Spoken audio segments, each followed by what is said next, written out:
रईसी दिखाने का शौक नागपुर के एक शख्स को बेहद महंगा पड़ गया। व्हाट्सएप स्टेटस पर नोटों की गड्डियां दिखाने वाले एक युवक के घर उसके ही दोस्त ने डाका डाल दिया। हैरान करने वाली बात यह है कि स्टेटस पर दिखने वाले नोटों के वीडियो AI आर्टिफिशियल इंटेलिजेंस से बनाए गए थे, जिसे दोस्त सच मान बैठा। चोरी के बाद आरोपियों ने पीड़ित से 40 लाख रुपए की रंगदारी भी मांगी। बेलतरोड़ी पुलिस ने 2 आरोपियों को गिरफ्तार कर लिया है। मामला बेलतरोड़ी इलाके का है, जहां रहने वाले समीर याचलवार व्हाट्सएप पर अक्सर स्टेटस पर भारी रकम होने के AI वीडियो पोस्ट करते थे। इसे सच मानकर समीर के परिचित श्रेयस बोरकर ने अपने साथी के साथ मिलकर उनके घर पर डकैती डाली।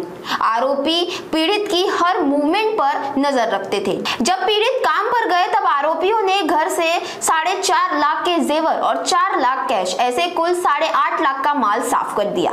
हैरानी की बात तब हुई जब पुलिस ने मौके पर जांच कर रही थी। इसी दौरान समीर को व्हाट्सएप कॉल आया। चोरों ने 40 लाख की फिरौती मांगी और न देने पर घर में सो रहे पत्नी बच्चों को जान से मारने की धमकी दी।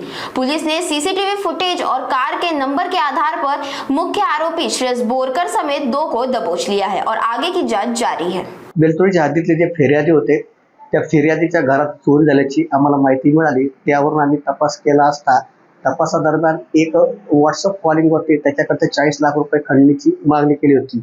दरम्यानच्या काळात आम्ही CCTV फुटेज वगैरे बघितले।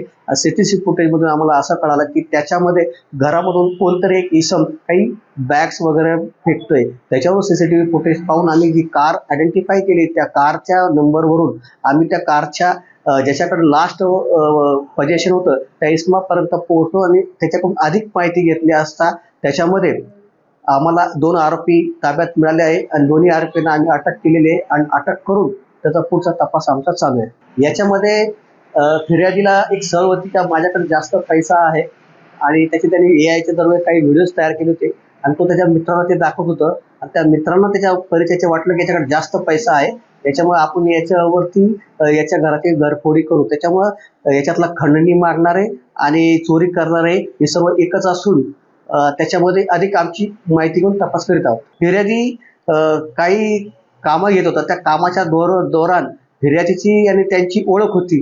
त्याकरता त्यांनी फिर्यादीची जी वाहन आहे त्या वाहनावरती म्हणजे टू व्हीलरच्या मोपेडवरती त्यांनी मोबाईल सायलेन्स करून त्याचा घराचा माग काढला होता आणि त्या घराच्या मागावर सर्व्हिस ठेवून त्यांनी त्यांच्या घराची घरफोडी केली होती।